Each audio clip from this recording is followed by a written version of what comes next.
Thank you, and thank you for your testimony. I agree with you and with the President that we must confront and destroy ISIL. I think that, I'm well on record as being very skeptical about our interventions in the Middle East. I think that the original war in Iraq has led to more chaos and less stability. I think the President's war in Libya, as well as your intervention in Syria, have led to less stability and more radical Islam throughout the community and have actually enabled ISIL.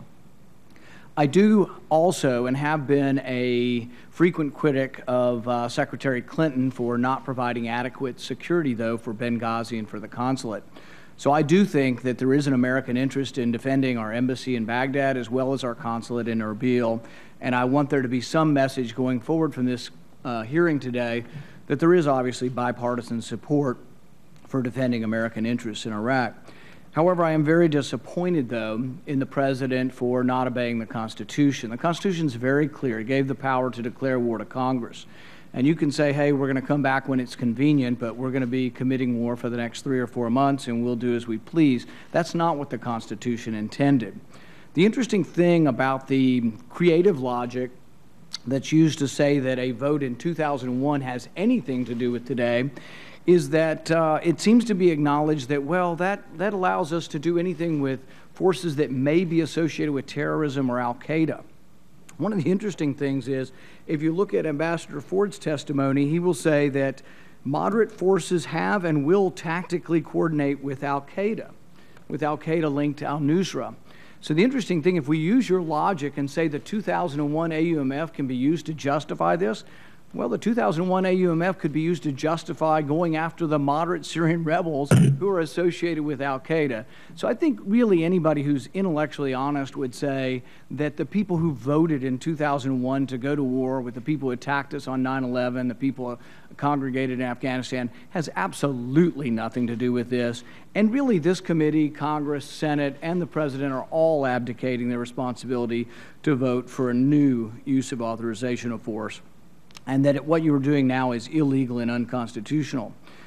I think also from a practical point of view, it would be better to bring the country together.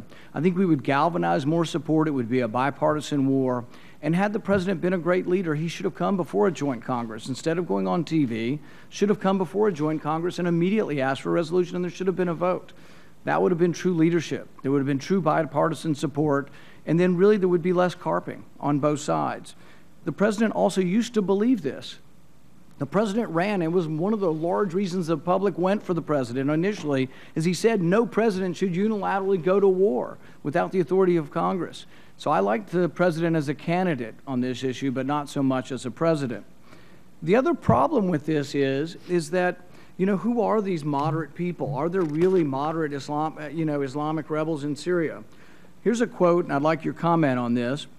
Ryan Crocker, the distinguished former U.S. ambassador to both Iraq and Syria, said that the administration's knowledge about the non-ISIS opposition in Syria is that we need to do everything we can to figure out, this is Crocker, we need to do everything we can to figure out who the non-ISIS opposition is because, frankly, we don't have a clue. Most of the weapons we've been giving to the moderate rebels, they're sort of a stopping place. That's where they stop briefly before ISIS takes the weapons. Some of these, the Syrian National Revolutionary Front, have signed a ceasefire. Maybe not all of the vetted rebels are, but the Syrian Revolutionary Front has signed a ceasefire. So really, I argue, and I would believe, and I'd like to hear your comment, I think we have allowed there to be more of a safe haven for ISIL in giving weapons to the so-called moderate rebels, because really it's taken pressure off them. It's kept Assad at bay. And I think, contrary to what others have said here, had we bombed Assad last year, ISIL would be in Damascus. So I think we're lucky we didn't bomb Assad last year, and that we should be very careful about arming any Islamic rebels in Syria, because the weapons may not stay where they were intended, and they may have the unintended consequence of actually enabling ISIL. Your comments? Well, we're not planning to, nor do we want to, nor have we armed Islamic folks in Syria. The United States doesn't do that, and we've opposed it, and Robert Ford will tell you that. And Robert Ford worked very hard to make sure that we weren't doing that. I also think it's good that you're going to hear from Robert Ford, because he will give you about as good an analysis of who the non-ISIS opposition is, and he'll break it down, point for point, because he did that for me on many occasions and articulated who they were and so forth. But he was also a passionate supporter of making certain that the moderate opposition got support, and he fought hard to get it more support than they did get. Absolutely. So I think he should do that for you. But let me just make it clear that I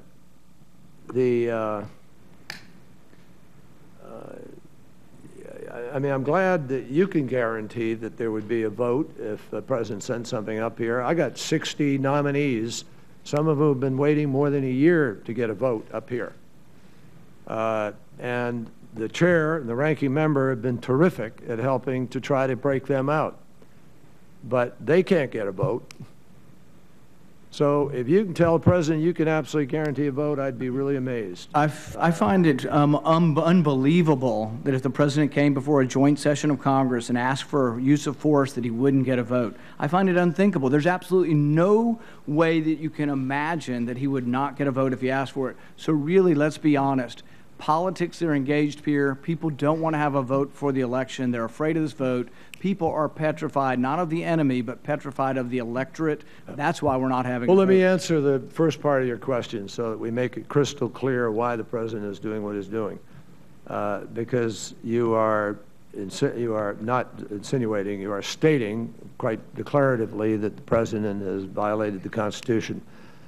The president absolutely, clearly, by almost any legal standard that I can imagine, is not violating the Constitution. He's upholding it. Article 2 gives the president the power to do what he's doing. He has lived by the War Powers Act. He has sent countless notices up to the Congress. And I think every legal analysis suggests that while you may not like it— if Article 2 gives unlimited power, why come at all? Senator, let me just finish it all. Because he believes that the Congress ought to do this. And no one has— But he doesn't believe he's bound. The president has the right, as the president under Article 2, to defend this nation and to take the steps necessary to do so. The War Powers Act declares the terms under which you do that, Senator. You know that. And he has lived absolutely within that constitutional prerogative. Secondly, like it or not, and I can agree, I think you can find reasons to be uncomfortable. That doesn't mean it's not legal. And the chairman of this committee is appropriately going to try to recalibrate the AUMF, which we support entirely. We welcome the opportunity to have it recalibrated. It should be. But for the moment, the president believes we need to move now, and that is a full and appropriate exercise of constitutional power. And for the record, that'll be after the election. Senator Kane.